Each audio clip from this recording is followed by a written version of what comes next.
शेख कलमुद्दीन अहमद हकीम व सर्व महाविकास आघाडीच्या उमेदवारांच्या प्रचारासाठी उपस्थित असलेले राष्ट्रवादी काँग्रेस पक्षाचे लातूर जिल्हा अध्यक्ष, आमचे सर्वांचे आवडते, तुमचे आवडते नेते विनायकरावजी पाटील, सुरेशजी गायकवाड, मोहन माने, आर.डी. शेळके, सोमेश्वर कदम, गणेश कदम, रामभाऊ बेलनाळे, सर्व व्यासपीठावर मान्यवर, मी सर्वांची नावं घेत नाही, पण सर्व आमचे महाविकास आघाडीचे सगळे उमेदवार, सर्व उपस्थित बंधू भगिनी, माझ्या पत्रकार मित्रांनो, खरं म्हटलं तर शेवटचा दिवस आहे आणि शेवटच्या दिवशी आपलं घर सांभाळायचं असतं. पण काल मला विनायकराव पाटलांचा फोन आला की महाविकास आघाडीचे उमेदवार या ठिकाणी उभे आहेत, त्यांच्या प्रचाराच्या निमित्ताने आपण यावं. आजची सभा लातूर जिल्ह्याच्या असलेल्या भविष्य काळातल्या निवडणुकीला दिशा देणारी ठरवणारी असल्यामुळे मी या सभेला उपस्थित राहिलेलो आहे. एवढंच सांगेन, साताऱ्यामधून मी इथं आल्यानंतर, आजची सभा झाल्यानंतर आमचे शेख कलमुद्दीन अहमद हकीम हे आताच्या पंजाब नगराध्यक्ष पदासाठी उभे आहेत आणि सर्व नगरसेवकासाठी उभे असलेले आमचे उमेदवार हे तुतारी, हाताचा पंजा आणि मशाल या चिन्हावर उभे आहेत. ते सगळेच्या सगळे निवडून आणण्याचा इतिहास आपण घडवाल अशा प्रकारची आशा निश्चितपणाने व्यक्त करतो.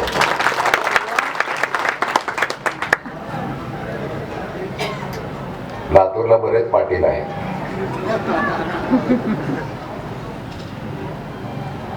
ते पाटील एकमेकावर इतके बोलतायत,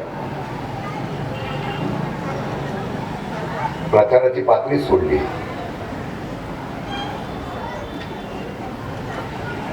काही लोकांनी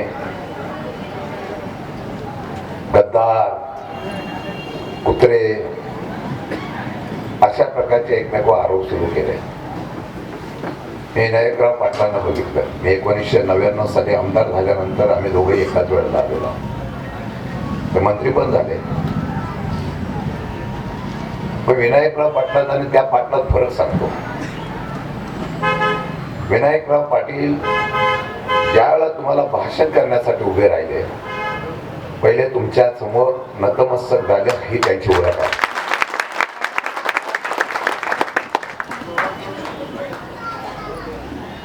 हल्ली गुरमी लोकांना सत्तेत आल्या लगेच होते, ते मंत्री पण राहिले. परंतु एक वेगळ्या प्रकारची नम्रता, एक आपुलकी म्हणून या ठिकाणी त्यांनी आपल्याशी संवाद केला.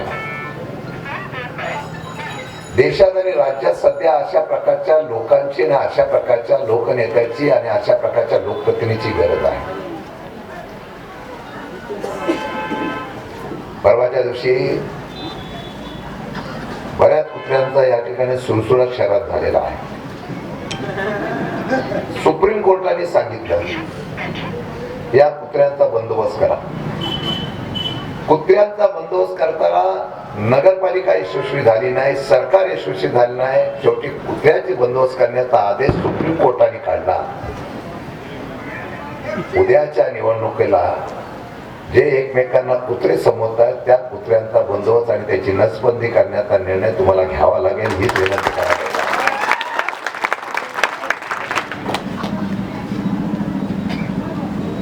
हे नवरा बायकोचं भांडण समजतो,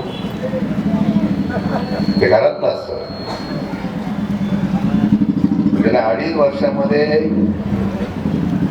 आमचा संसार चांगला चालला अशा प्रकारची बोलणं करणाऱ्या महायुतीमध्ये इतकं भांडण विकोपाला गेलंय, इतकं भांडण विकोपाला गेलंय. एकमेकांना आम्हाला फसवलं अशा प्रकारची वल्गना इथं काही झाले.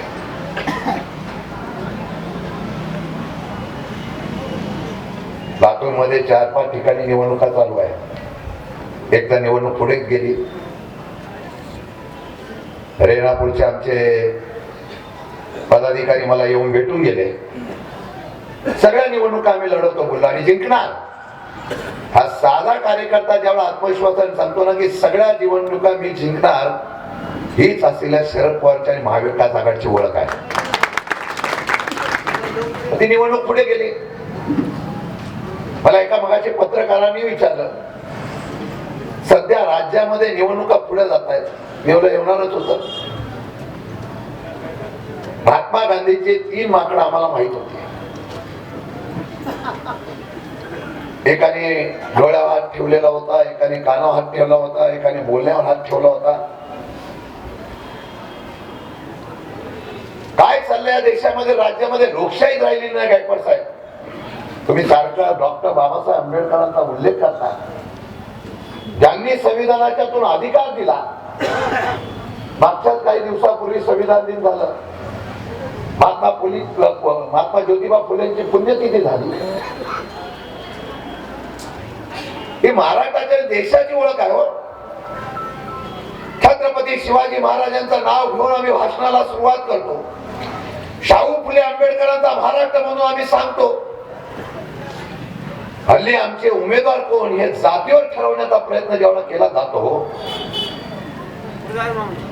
मी आपल्याला सांगू इच्छितो, मला येताना कोणीतरी सांगितलं भाजपचे उमेदवार कोणतरी आहेत, वत्तेच ना.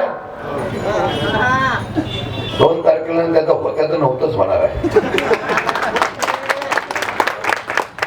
अरे लोकांमध्ये येताना मी काय या नगरीसाठी करणार याचा विचार सांगायला पाहिजे ना. अनेक नेते इथं आले, अगदी मुख्यमंत्री आले, दोन्ही असलेले पक्षाचे नेते उपमुख्यमंत्री आले, अनेक मंत्री आले. आमचा कोण आला नव्हता. मी पहिली वेळ आलेलो आहे. पण अजेंडा काय, या नगरीचा असलेला विकास कसा करणार याच्या संदर्भातला अजेंडा नगर परिषद नगरपालिकाला द्यायला पाहिजे ना. आपण काय सांगताय, मी नाव बदलणार आहे. या देशामध्ये राज्यात फक्त आता नाव बदलण्याची शर्यत आहे. दुर्दैव आहे.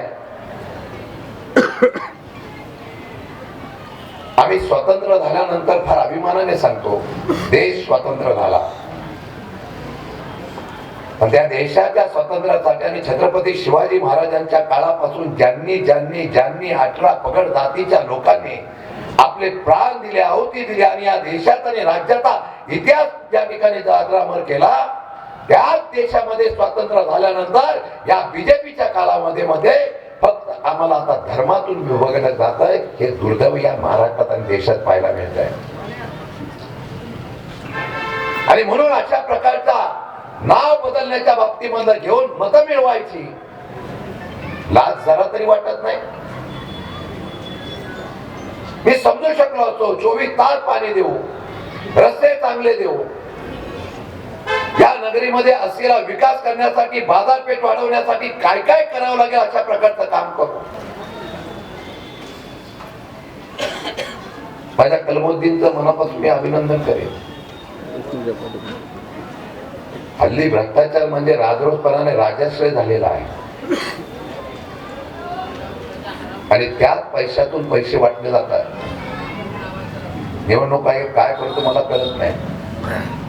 हे मगाशी तुम्ही संविधान सांगताय, आरक्षणाचं सांगताय, याची धमक नाही हो. सुप्रीम कोर्टाने का पुढे नेला? मी ओबीसी समाजाला मुद्दाम सांगू इच्छितो.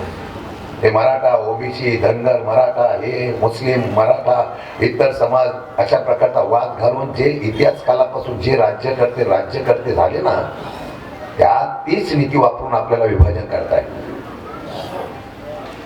27% वरती आरक्षण, 27% आरक्षण देण्याचं सरकारने कबूल केलं ओबीसीला.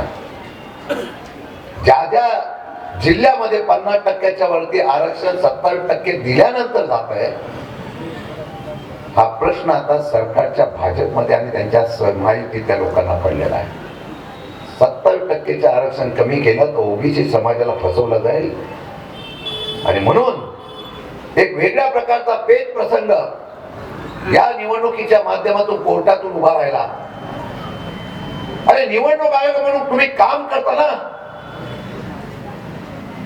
रात्रंदिवस काम करणारा, कष्ट करणारा, समाजातील मेहनत करणारा कार्यकर्ता, ज्याला वाटतं की आता निवडणूक लागल्यानंतर मी लोकांची जनसेवा करण्यासाठी उभा राहणार आहे, तो प्रयत्न करतो, उभा राहतो आणि त्याच वेळेला निवडणूक रद्द होते.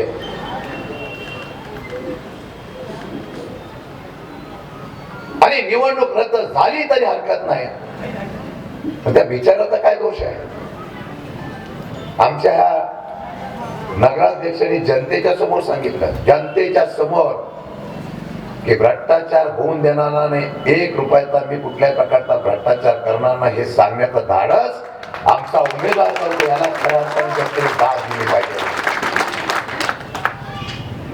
आता हल्ली तर काही चाललेलं आहे,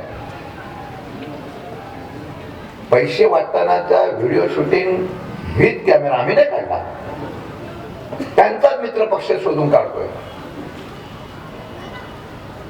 आणि तक्रार कोणाची करतायत? राष्ट्रवादी काँग्रेस पक्ष अजित पवारांच्या कार्यकर्त्यावर, नेत्यावर, शिवसेना शिंदे गटाच्या नेत्यावर, भाजपच्या नेत्यावर. आमचं कुठं नावच नाही. महाविकास आघाडीकडे पैसेच नाहीये, पण महाविकास आघाडीकडे हा जनसमुदाय आहे आणि जनसागरा ही आमची खरी परंपरा.